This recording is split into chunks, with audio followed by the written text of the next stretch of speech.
I'd like to tell you about the strangest secret in the world. Some years ago, the late Nobel Prize-winning Dr. Albert Schweitzer was being interviewed in London, and a reporter asked him, "Doctor, what's wrong with men today?" And the great doctor was silent a moment, and then he said, "Men simply don't think." It's about this that I want to talk with you. We live today in a golden age. This is an era that man has looked forward to, dreamed of, and worked toward for thousands of years. But since it's here, we pretty well take it for granted. We in America are particularly fortunate to live in the richest land that ever existed on the face of the earth, a land of abundant opportunity for everyone. But do you know what happens? Well, let's take 100 men who start even at the age of 25. Do you have any idea what will happen to those men by the time they're 65? These 100 men who all start even at the age of 25 believe they're going to be successful. If you ask any one of these men if he wanted to be a success, he'd tell you he did. And you'd notice that he was eager toward life, that there was a certain sparkle to his eye, an erectness to his carriage, and life seemed like a pretty interesting adventure to him. But by the time they're 65, 1 will be rich. 4 will be financially independent. 5 will still be working. 54 will be broke. Now think a moment. Out of the 100, only 5 make the grade. Now why do so many fail? What has happened to the sparkle that was there when they were 25? What's become of the dreams, the hopes, the plans? And why is there such a large disparity between what these men intended to do and what they actually accomplished? When we say about 5% achieve success, we have to define success. And here's the best definition I've ever been able to find. Success is the progressive realization of a worthy ideal. If a man is working toward a predetermined goal and knows where he's going, that man is a success. If he's not doing that, he's a failure. Success is the progressive realization of a worthy ideal. Rollo May, the distinguished psychiatrist, wrote a wonderful book called Man's Search for Himself. And in this book he says, the opposite of courage in our society is not cowardice. It is conformity.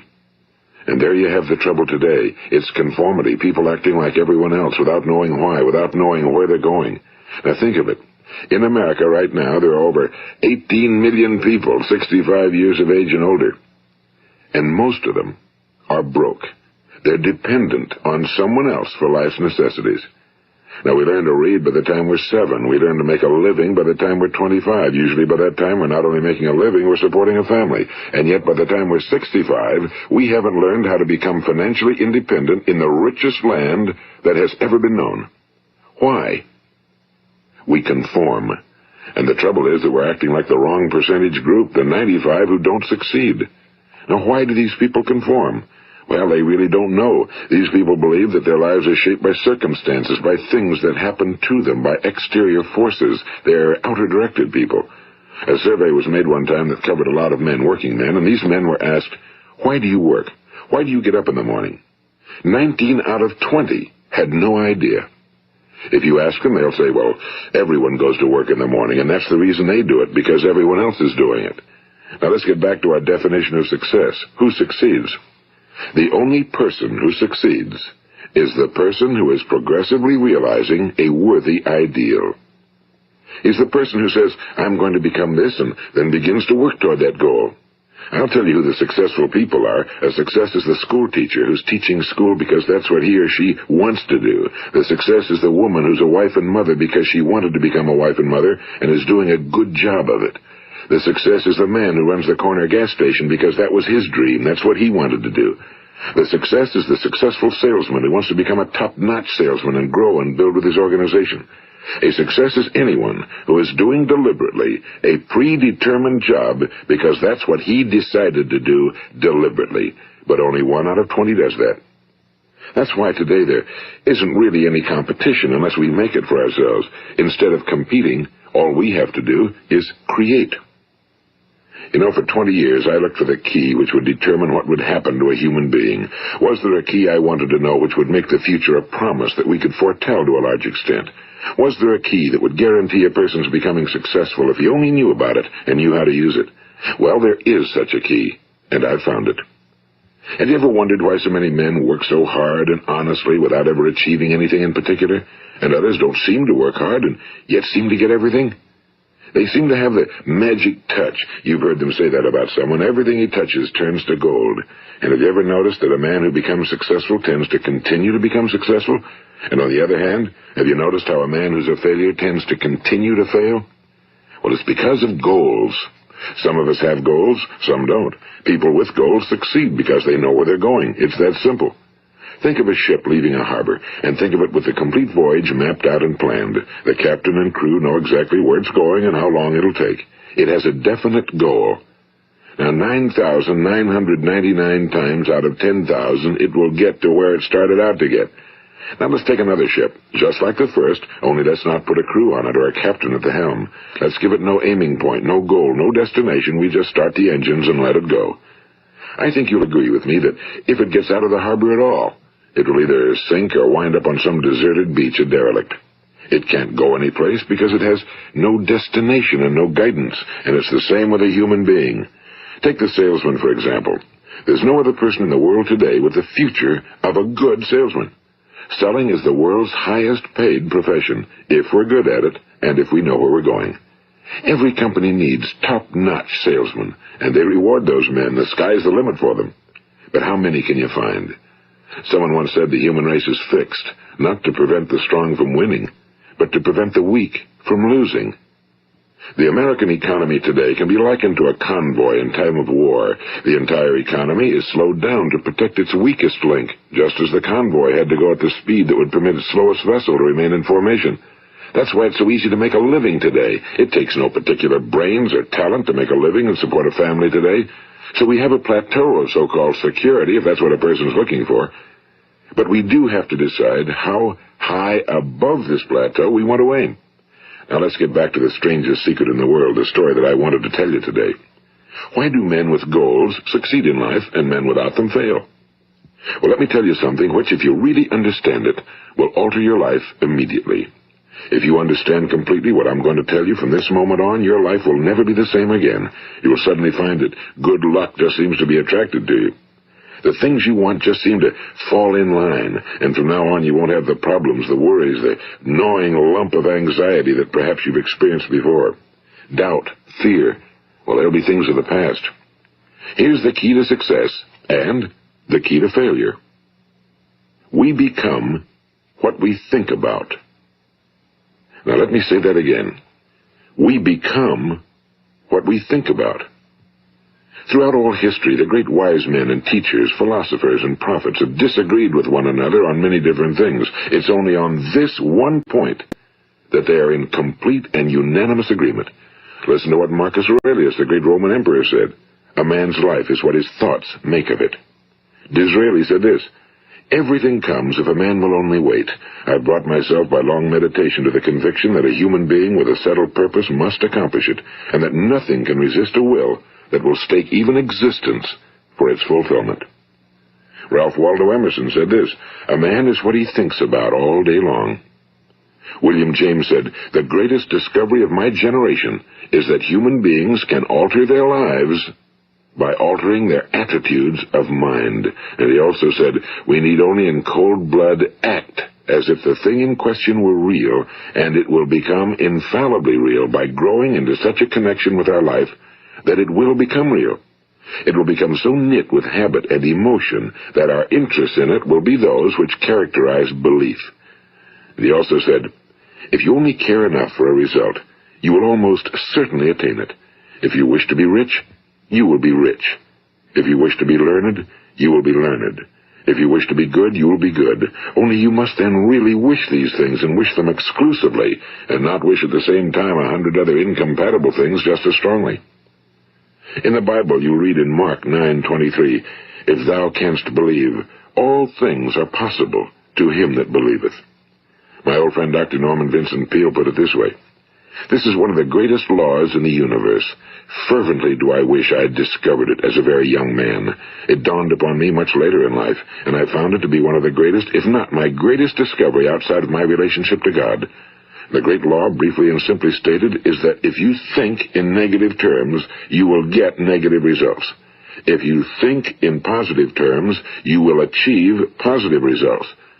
That is the simple fact, he went on to say, which is at the basis of an astonishing law of prosperity and success.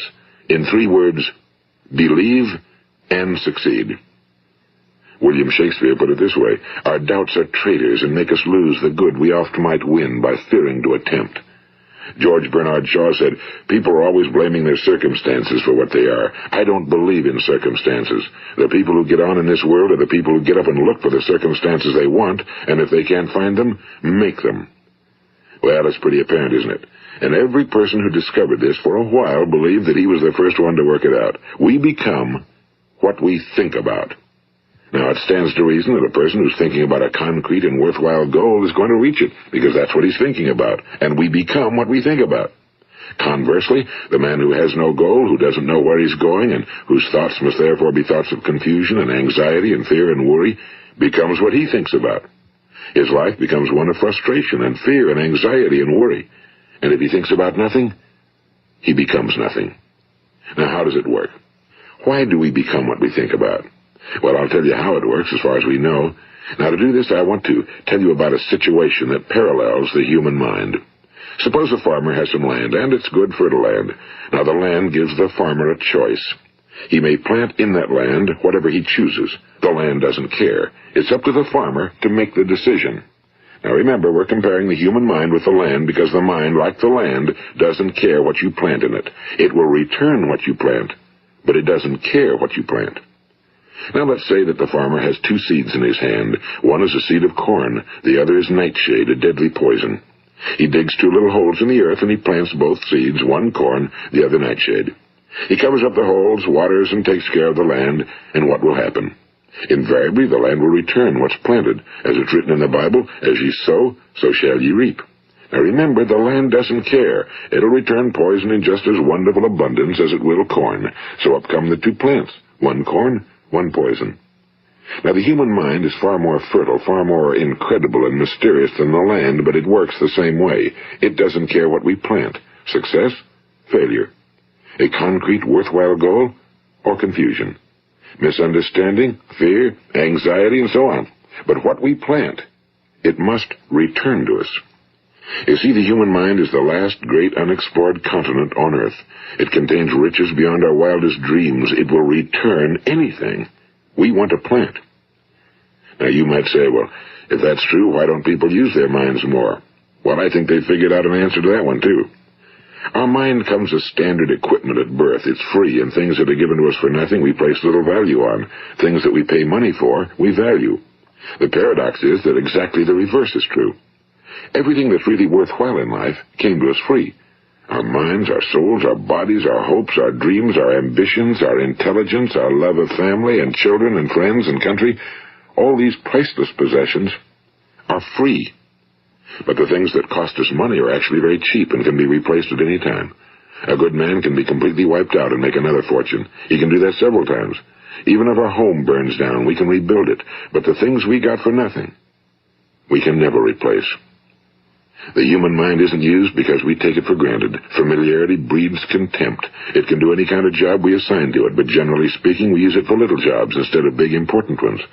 Universities have proved that most of us are operating on about 10% or less of our abilities. So decide now, what is it you want? Plant your goal in your mind. It's the most important decision you'll ever make in your entire life. What is it you want? Do you want to be an outstanding salesman? A better worker at your particular job? Do you want to go places in your company? In your community? Do you want to get rich? All you've got to do is plant that seed in your mind, care for it, work steadily toward your goal, and it will become a reality. It not only will, there's no way that it cannot. You see, that's a law, like the laws of Sir Isaac Newton, the laws of gravity. If you get on top of a building and jump off, you'll always go down. You'll never go up, and it's the same with all the other laws of nature. They always work. They're inflexible.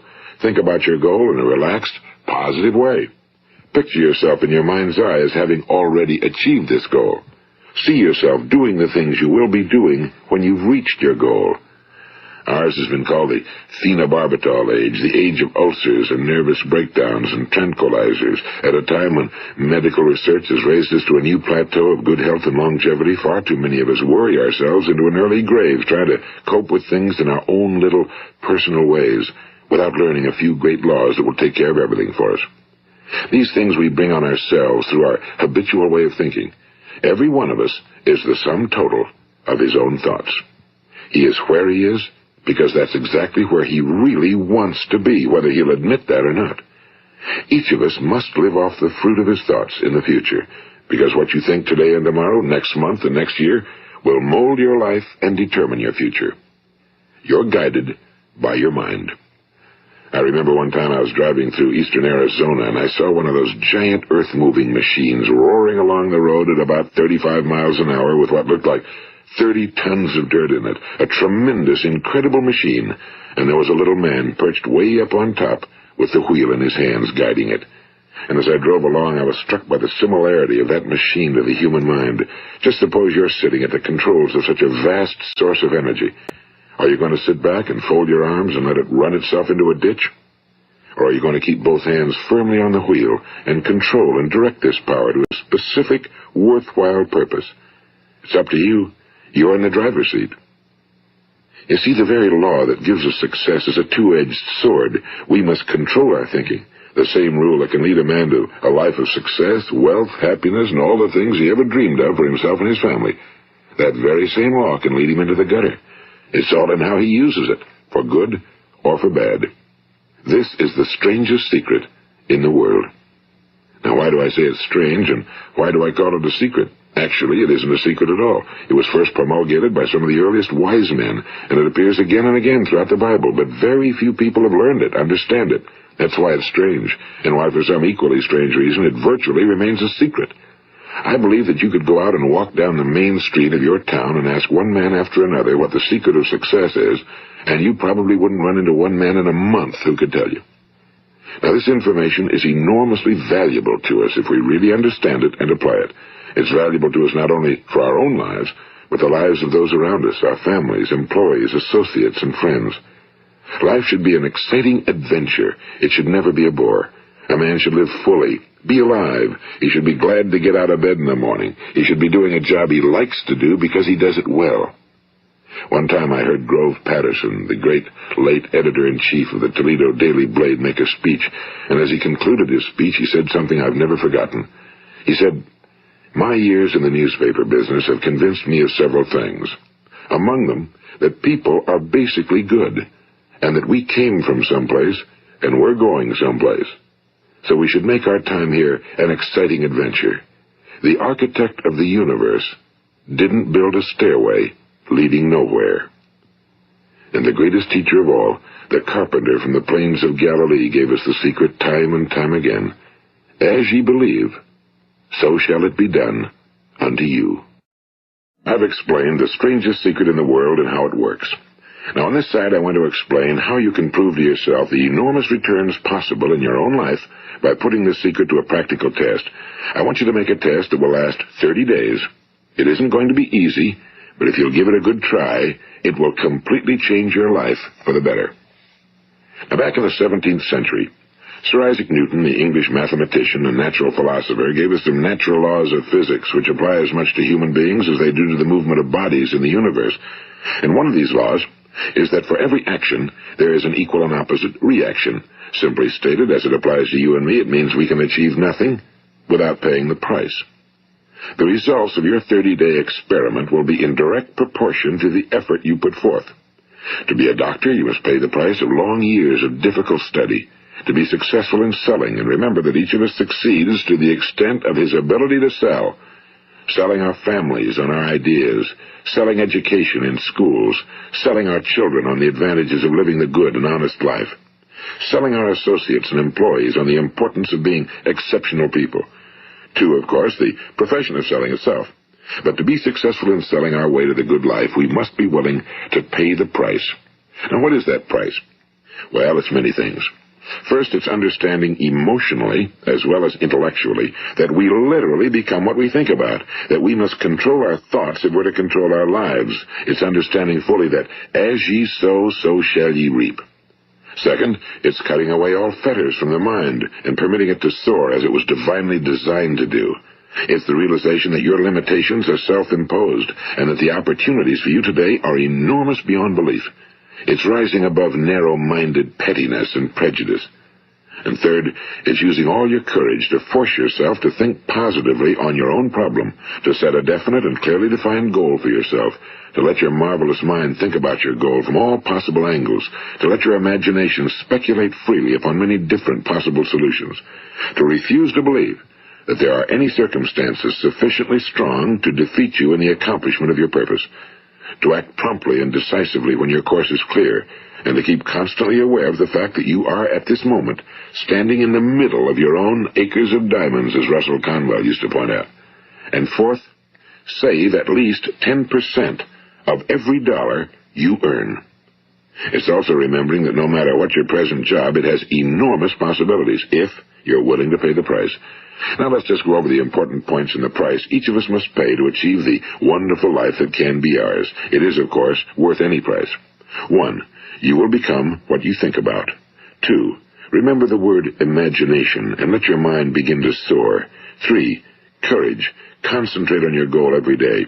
4. Save 10% of what you earn. And 5. Action. Ideas are worthless unless we act on them.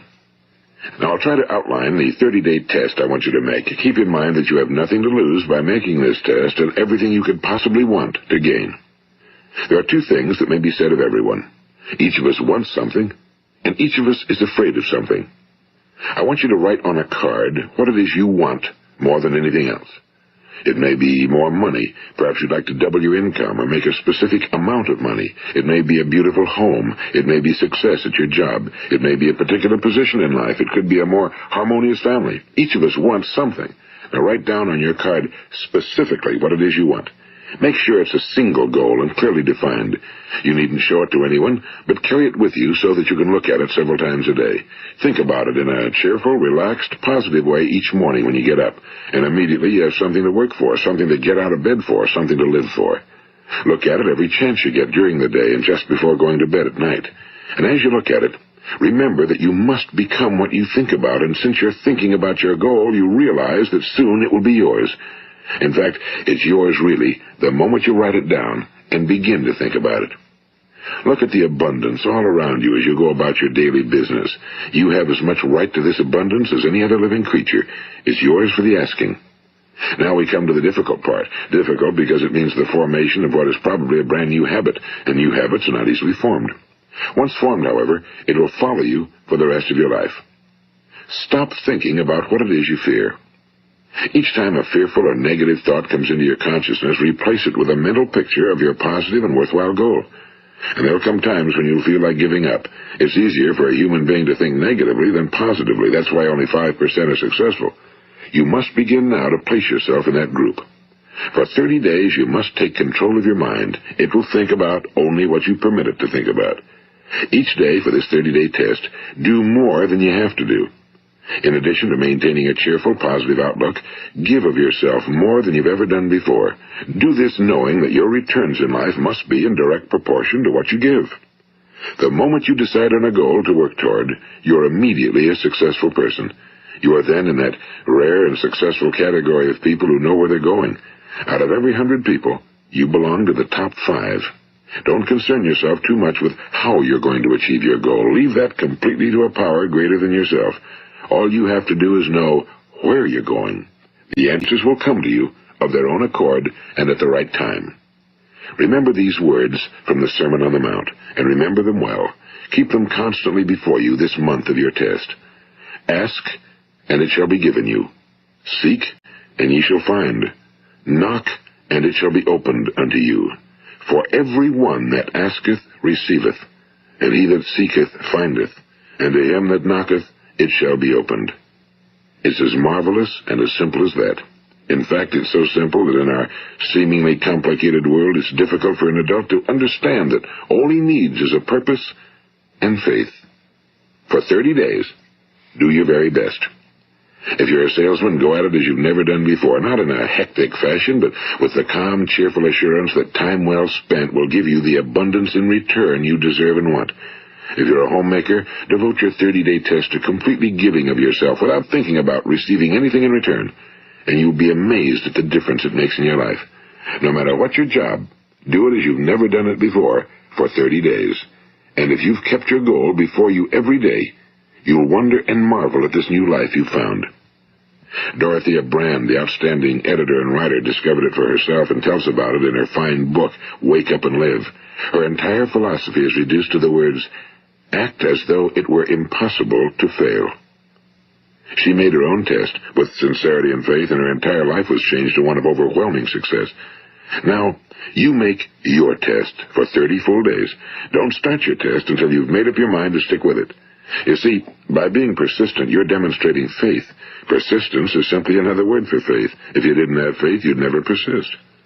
If you should fail during your first 30 days, by that I mean suddenly find yourself overwhelmed by negative thoughts, you've got to start over again from that point and go 30 more days.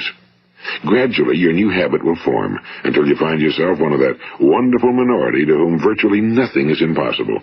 And don't forget the card. It's vitally important as you begin this new way of living. On one side of the card, write your goal, whatever it may be. On the other side, write the words we've quoted from the Sermon on the Mount. Ask, and it shall be given you. Seek, and ye shall find. Knock, and it shall be opened unto you. Nothing great was ever accomplished without inspiration. See that during these crucial first 30 days, your own inspiration is kept at a peak. And above all, don't worry. Worry brings fear, and fear is crippling. The only thing that can cause you to worry during your test is trying to do it all yourself. Know that all you have to do is hold your goal before you. Everything else will take care of itself. Remember also to keep calm and cheerful. Don't let petty things annoy you and get you off course. Now, since making this test is difficult, some will say, why should I bother? Well, look at the alternative. No one wants to be a failure. No one really wants to be a mediocre individual. No one wants a life constantly filled with worry and fear and frustration. Therefore, remember that you must reap that which you sow. If you sow negative thoughts, your life will be filled with negative things. If you sow positive thoughts, your life will be cheerful, successful, and positive. Now, gradually, you will have a tendency to forget what you've heard on this recording. Play it often. Keep reminding yourself of what you must do to form this new habit. Gather your whole family around at regular intervals and listen to what's been said here. You know, most men will tell you that they want to make money without understanding the law. The only people who make money work in a mint. The rest of us must earn money. This is what causes those who keep looking for something for nothing or a free ride to fail in life. The only way to earn money is by providing people with services or products which are needed and useful. We exchange our time and our product or service for the other man's money. Therefore, the law is that our financial return will be in direct proportion to our service. Now, success is not the result of making money. Making money is the result of success, and success is in direct proportion to our service. Most people have this law backwards. They believe that you're successful if you earn a lot of money. The truth is that you can only earn money after you're successful. It's like the story of the man who sat in front of the stove and said to it, give me heat, and then I'll add the wood. How many men and women do you know, or do you suppose there are today, who take the same attitude toward life? There are millions. We've got to put the fuel in before we can expect heat. Likewise, we've got to be of service first before we can expect money. Don't concern yourself with the money. Be of service, build, work, dream, create. Do this, and you'll find there's no limit to the prosperity and abundance that will come to you. Prosperity, you know, is founded upon a law of mutual exchange. Any person who contributes to prosperity must prosper in turn himself. Sometimes the return will not come from those you serve, but it must come to you from someplace, because that's the law. For every action, there is an equal and opposite reaction. As you go daily through your 30-day test period, remember that your success will always be measured by the quality and quantity of service you render, and money is a yardstick for measuring this service. No man can get rich himself unless he enriches others. Now, there are no exceptions to a law. You can drive down any street in America and from your car estimate the service that's being rendered by the people living on that street. Had you ever thought of this yardstick before? It's interesting. Some, like ministers and priests and other devoted people, measure their returns in the realm of the spiritual, but again, their returns are equal to their service. Once this law is fully understood, any thinking person can tell his own fortune. If he wants more, he must be of more service to those from whom he receives his return. If he wants less, he has only to reduce his service. This is the price you must pay for what you want. If you believe you can enrich yourself by deluding others, you can end only by deluding yourself. It may take some time, but just as surely as you breathe, you'll get back what you put out. Don't ever make the mistake of thinking you can avert this. It's impossible. The prisons and the streets where the lonely walk are filled with people who tried to make new laws just for themselves. We may avoid the laws of man for a while, but there are greater laws that cannot be broken. An outstanding medical doctor recently pointed out 6 steps that will help you realize success. 1. Set yourself a definite goal. 2. Quit running yourself down. 3. Stop thinking of all the reasons why you cannot be successful and instead think of all the reasons why you can. 4. Trace your attitudes back through your childhood and try to discover where you first got the idea you couldn't be successful, if that's the way you've been thinking. 5. Change the image you have of yourself by writing out a description of the person you would like to be. And 6. Act the part of the successful person you have decided to become. The doctor who wrote those words is a noted West Coast psychiatrist, Dr. David Harold Fink. Do what the experts since the dawn of recorded history have told you you must do. Pay the price by becoming the person you want to become. It's not nearly as difficult as living unsuccessfully. Make your 30-day test, then repeat it again, and each time it will become more a part of you until you'll wonder how you could ever have lived any other way. Live this new way, and the floodgates of abundance will open and pour over you more riches than you may have dreamed existed. Money? Yes, lots of it. But what's more important, you'll have peace. You'll be in that wonderful minority who lead calm, cheerful, successful lives. Start today. You have nothing to lose, but you have a whole life to win. This is Earl Nightingale, and thank you.